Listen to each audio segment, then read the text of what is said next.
گل نیلمی تجھے دیکھتا ہوں تو پہلے میرا وجود محو درود و سر سجود ہوتا ہے، تیرے حسن کی طرفگی اور جمال پر، تیرے رنگ تازہ و تہ بتہ کے کمال پر۔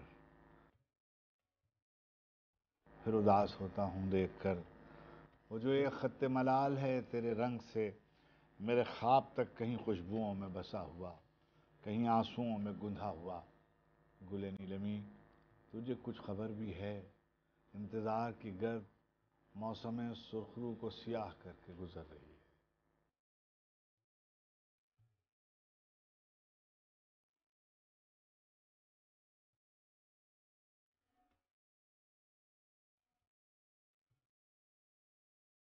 ٹالی کے جو درخت ہیں کیسے خوبصورت اور کس قدر دلکش، اور ہر موسم میں اس کی بہار مختلف ہوتی ہے۔ بہار کے زمانے میں اور طرح کا حسن ہے، خزاں کے زمانے میں اور طرح کا حسن ہے۔ جب بہت موسم مشکل کا ہوتا ہے، بہت ہی صفاک گرمیاں اور سردیاں پڑ رہی ہوتی ہیں، تو اس کے رنگ جداگانہ ہوتے ہیں۔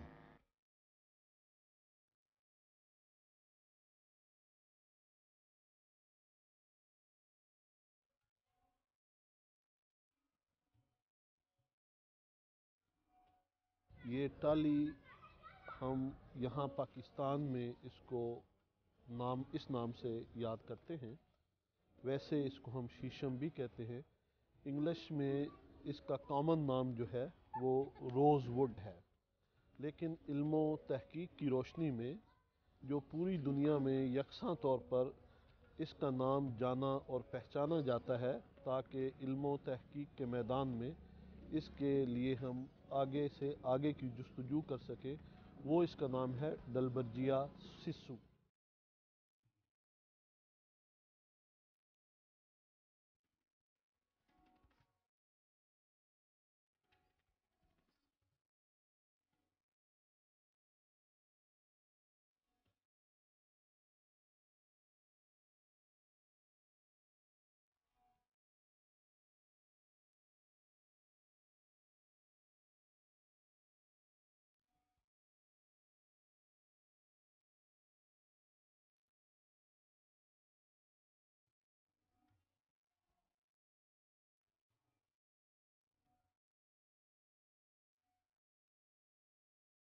گل نیلمی میری چشم خواب کا انتصاب علم سے ہے، تیری شاخ سبز کی آبرو تیرے دم سے ہے، تیرا رنگ تیرا صلہ ہوئے سو یوں ہی سہی کہ بھری بہار کے پہلے دن کے طلوع سے شب خواب رفتہ کے انہدام کی صبح تک تیری شاخ شاخ ہری رہے، میری آنکھ خون سے بھری رہے۔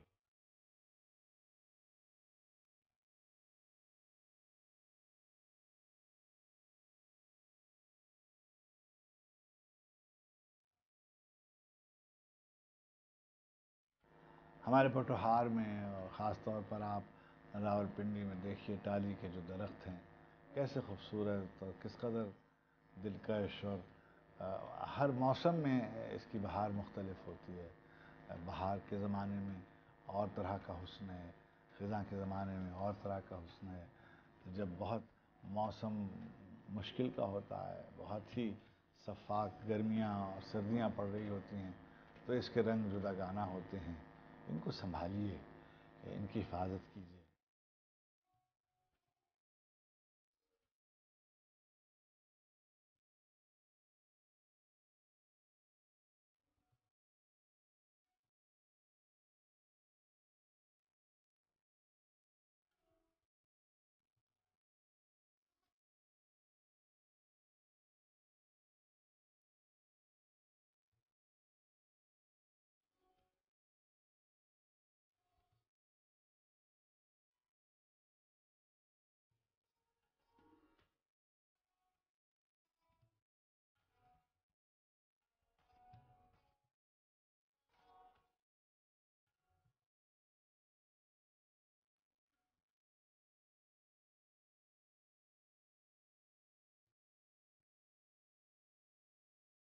اس کے علاوہ اس کے پتے جانوروں کے چارے کے طور پہ استعمال ہوتے ہیں، اس کے علاوہ آپ یوں سمجھیں کہ اس کی جڑیں اور اس کی چھال اس کی میڈیسنل ویلیو یعنی دوائی کے طور پہ بھی استعمال ہوتے ہیں۔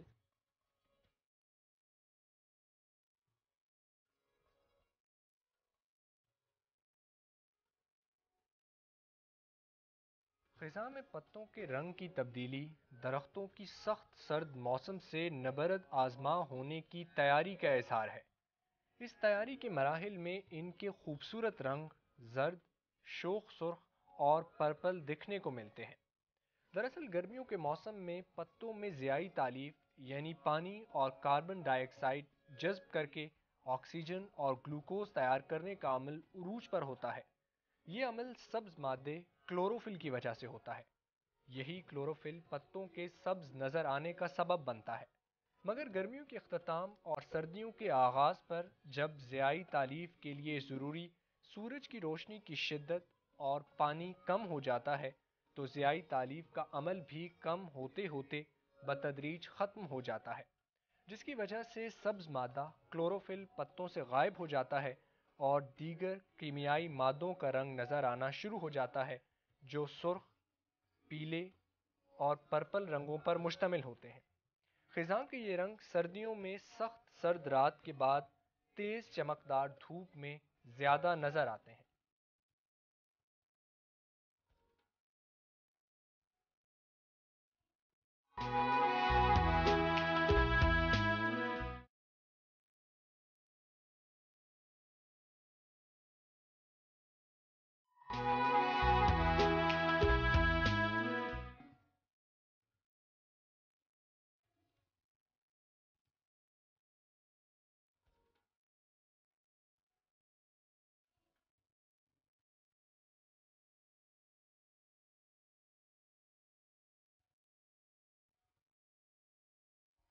میں جب پاکستان آیا تو میں یہاں پارلیمانی لاجز میں رہتا تھا۔ پیچھے درخت تھے اور جھاڑیاں تھیں اور ایک چھوٹی سی نالی آپ اس کو کہہ لیں، میں تو اس کو دریا سے سمجھتا تھا، بارشوں میں بھر جاتا تھا وہ، اور وہاں گھنٹوں بیٹھا رہتا تھا چھٹیوں کے دن اور ٹہلتا ہوا اس طرف کو چلا جاتا تھا۔ بے شمار پرندوں کی آوازیں آتی رہتی تھیں۔ درختوں کی کوئی قدر نہیں ہے، بالکل ایک ٹمبر مافیا ہے ایک طرف ہماری عمومی بے حسی ہے درختوں کو۔ جیسے ہی آپ بتائیے کوئی تصور کر سکتا ہے کسی سمجھدار آدمی سے کہ وہ آگ میں جلا دے گا ان درختوں کو جس میں خوبصورتی کے اور حسن کے اور اللہ کی طرف سے بخشی ہوئی دلاویزی کے اتنے رنگ ہوں، اس کو وہ ذرا سی دیر کی گرمی کے لیے نظر آتش کر دیتا ہے۔ اس کو بالکل خیال نہیں آتا کہ یہ درخت اس کی زندگی میں، اس کی دنیا میں کتنی خوبصورتی کا اضافہ کرتے ہیں۔ رات بہت ہوا چلی اور شجر بہت ڈرے، میں بھی ذرا ڈرا، پھر مجھے نیند آ گئی۔ ہمارے دوست تھے رئیس فروغ، ان کا یہ شعر آپ دیکھیے کہ عجیب شور تھا گرتے ہوئے درختوں کا، پکارتے تھے سہارا ملے سہارا ملے۔ تیز بارشوں میں کہیں باہر کوئی درخت گر جاتا ہے تو لوگ ایسے گریا کرتے ہیں، ایسے ماتم کرتے ہیں جیسے کوئی عزیز ان سے رخصت ہو گیا۔ ہم اپنی خود غرضی کے لیے درختوں کو لے جاتے ہیں اور ان کو کاٹ کر نظر آتش کر دیتے ہیں۔ شاخیں اس کی جو چھوٹی ہوتی ہیں، جو فرنیچر کے کام نہیں آتی یا کسی اور کام، وہ ہم جلانے کی لکڑی کے طور پہ بھی استعمال کرتے ہیں۔ یہ لکڑی سپلائی کرتے ہیں یہاں پہ مختلف جگہوں پہ، ہوٹلز پہ، اس کے علاوہ تندور اور بھی یعنی دیگوں کے لیے یا جلانے کے لیے اس کے کام میں استعمال ہوتا ہے، یہاں پہ سپلائی کرتے ہیں۔ یہاں پہ جو ہے ٹالی کی لکڑی جو ہے یہ بہت زیادہ استعمال ہوتی ہے کیونکہ اس کا کوئلہ زیادہ تر جو ہے وہ بہت ٹائم رہتا ہے۔ پاکستان میں جو ہے ٹالی کی لکڑی بہت زیادہ ہے، یہ لوگ جلانے کے لیے بہت زیادہ استعمال کرتے ہیں کیونکہ آپ دیہاتوں میں جائیں یا شہروں میں یہ آپ کو ٹالی کی تقریباً ہر جگہ ملے گی۔ دوسرا اس کا یہ ہے کہ فرنیچر میں بھی